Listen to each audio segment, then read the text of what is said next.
नमस्ते प्रभु। आज मैं हेमा शाश्वत आज आपको बताऊंगी कि हमें शाश्वत की आवश्यकता क्यों हुई।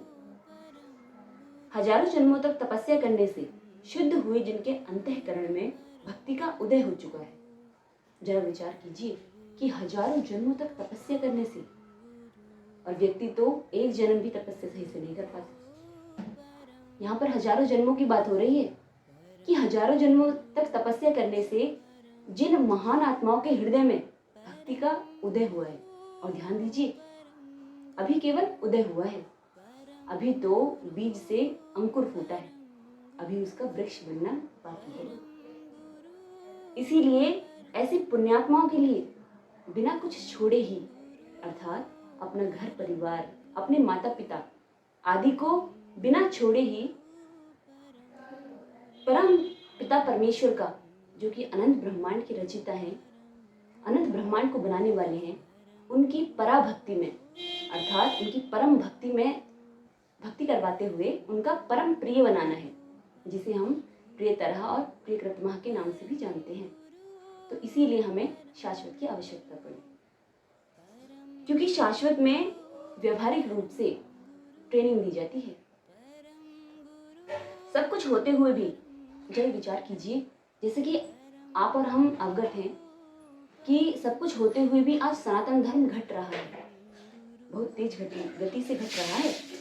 आप विचार करो कि पहले सनातन धर्म ही व्यवहारिक रूप से संपूर्ण पृथ्वी पर फैला हुआ था, और आज आप अपने आसपास ही देख लीजिए कि पुरुष बिना सिला वस्त्र अर्थात धोती आदि को त्याग कर सिला हुआ वस्त्र धारण कर रहा है।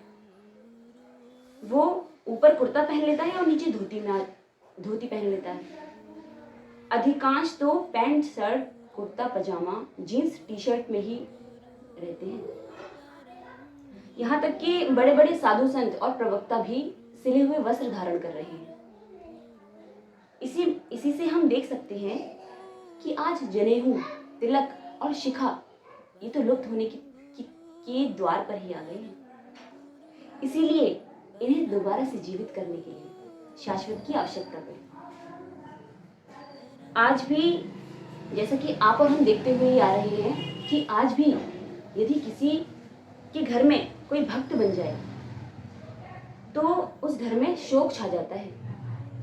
वैसे तो आप और हम बड़े बड़े साधु संतों को देखने के लिए बड़ी दूर दूर तक चले जाते हैं, लेकिन यदि अपने ही घर में कोई भक्त बन जाता है तो घर में महाशोक छा जाता है,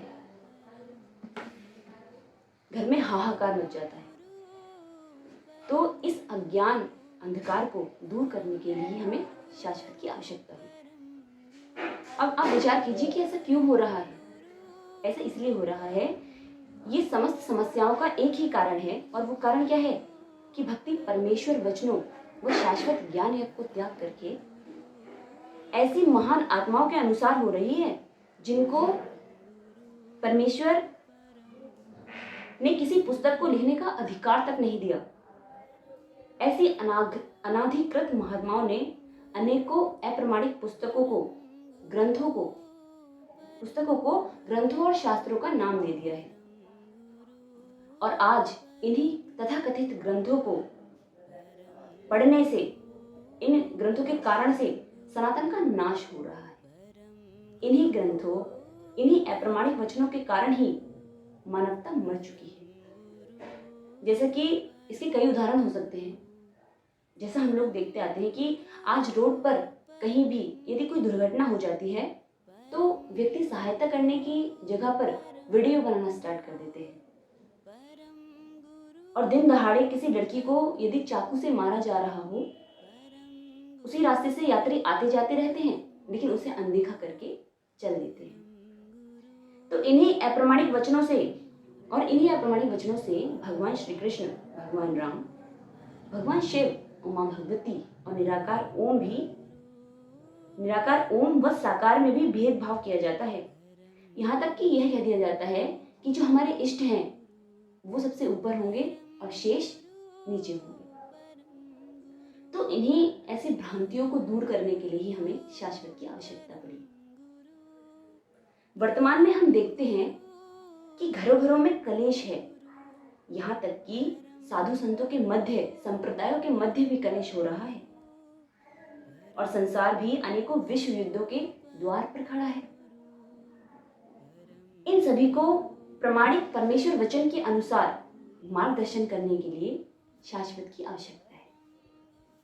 अनाधिकृत अप्रामाणिक वचनों के कारण विश्व में काल्पनिक अवतारों, परंपराओं, भगवानों के नाम पर समाज को भक्ति के नाम पर भ्रमित किया जा रहा है। यदि उनसे प्रमाण मांगे जाते हैं ना, तब वो अधिकांश प्रमाणों के स्थान पर तथाकथित गुरुओं, आचार्यों के लिखित वही अनाधिकृत अप्रामाणिक पुस्तकों को दिखाते हैं। सनातन के इस रोग को नष्ट करने के लिए ही हमें शाश्वत की आवश्यकता है। जगत में सनातन का मूल आधार क्या है? पाठशाला है, गुरुकुल है। इसके साथ वास्तु, वेश, भूषा, भाषा, भोजन, भाव, ये सभी भी है। आज हम देखते हैं कि घर मकान बिना वास्तु के बनाए जा रहे हैं। आज स्त्रियां लहंगा, साड़ी आदि भारतीय वस्त्रों को छोड़कर वेस्टर्न ड्रेसेस पहन रही हैं। आभूषण भी सनातन के अनुसार नहीं है। और भाषा पर ध्यान दें तो संस्कृत बोलना, लिखना, पढ़ना तो दूर, लेकिन लुप्त होने की द्वार पर खड़ी है।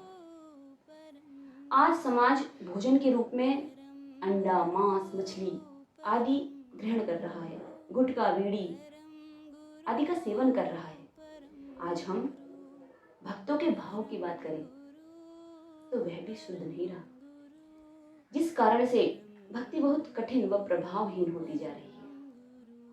इन सब कारणों से हमें शाश्वत की अत्यंत आवश्यकता पड़ी है। संपूर्ण विश्व को परमेश्वर वचन के अनुसार मार्गदर्शन करने के लिए मंदिर, गुरुकुल, गौशालाओं की आवश्यकता की पूर्ति करने के लिए हमें शाश्वत की आवश्यकता हुई है। आप सभी से यह निवेदन है कि समस्त प्रकार की भ्रांतियों से दूर हटकर शाश्वत के विशुद्ध, परम प्रमाणिक, तर्क संगत, शास्त्रीय, अकाट्य, व्यवहारिक परमेश्वर वचनों के अनुसार शाश्वत में आकर अपना व अपने परिवार का तथा समस्त समाज का उद्धार करें। किसी भी प्रकार की यदि आपकी कोई शंका हो तो आप कमेंट में हमसे पूछ सकते हैं। धन्यवाद शाश्वत। नमस्ते। ओम।